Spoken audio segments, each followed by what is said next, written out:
Good morning everyone.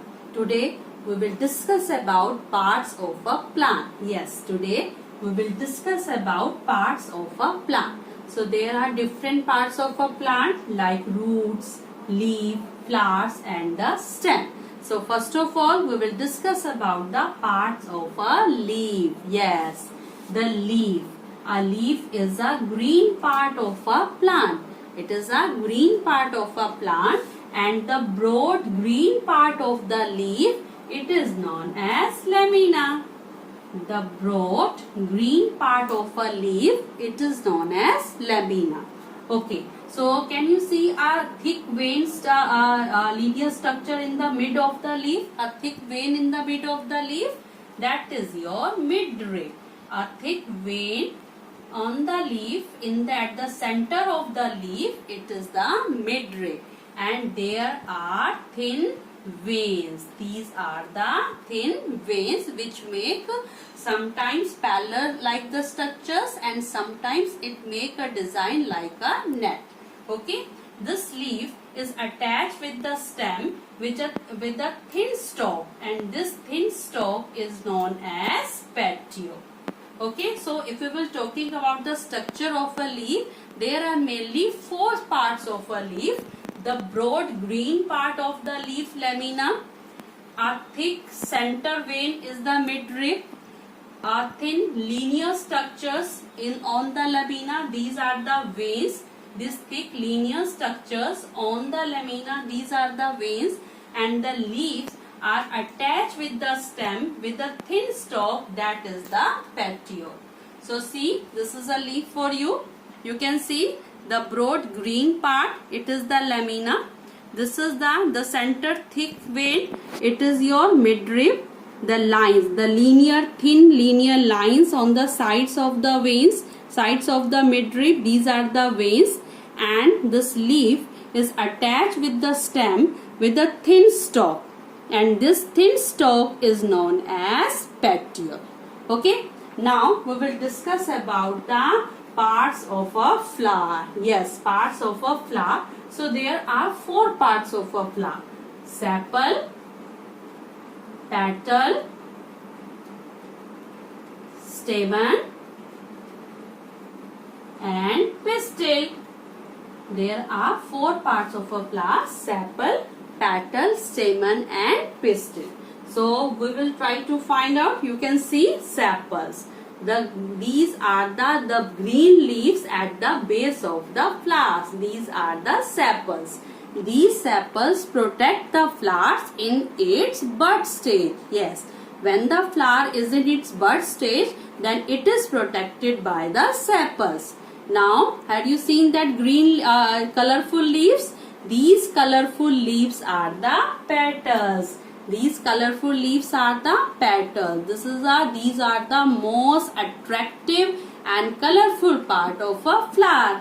Okay, after that, stamen and pistil. Stamen is the male reproductive part of a flower. See, this is a stamen. This is a male reproductive part of a flower. And pistil. Pistil is the female reproductive part of a flower. So let us try to find out the pistil. Okay, so to find out the pistil now, we have to remove the sepals from the flowers very carefully. Okay, and after that we have to remove the petals from the flowers. Now you are able to see the pistil. So this is a pistil for you. Can you see? Can you see? The swollen structure, this is the female reproductive part of a flower. So flower, it is the main attractive part of a plant which help in the process of pollination. Yes, it helps in the process of pollination. Now our next part of it is the stem. A stem is a part of a plant which bears fruits, leaves, flowers and buds. Okay, and it helps a plant to stand upright. You can see it helps a plant to stand upright. So stem, which is the base of the plant, which help the plant to stand upright, and it bears the flowers, it bears the leaves, it bears the fruits, it bears the bud. So this is a stem, and the main function of a stem is the conduction of, to conduct water, minerals and nutrients from one part to another, food from one part to another. Means it take the water and mineral from the roots and conduct it up to the different parts of the plant. It take the food from the green leaves and conduct to the different parts of the plant. Now the roots. When we talking about the roots, these are the main part of a plant, and it is below the soil. Yes, it is found. You can see these roots are found below the soil. Okay, so when we talking about the roots, so there is a one main root. Have you seen the center root? This is a one main root, and along with this one main root, there are some side roots are there. These are the lateral roots. These are the lateral roots. So roots absorb water and minerals from the soil. Okay, and the stem conduct this water and mineral to the different parts of the plants. Leaves prepare the food for the plants and for all living organisms, and the seeds, the flowers produces the seeds for the process of reproduction.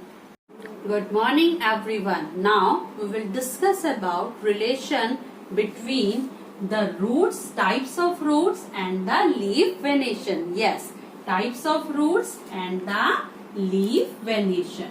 There are two types of root. There are two types of roots. First is your taproot and second is your fibrous root. So there are two types of root, taproot and fibrous root, and there are two types of venation. Leaf venation is of two types. First is your reticulate venation and next is your parallel venation. So there is a connection between the types of root and reticulate venation.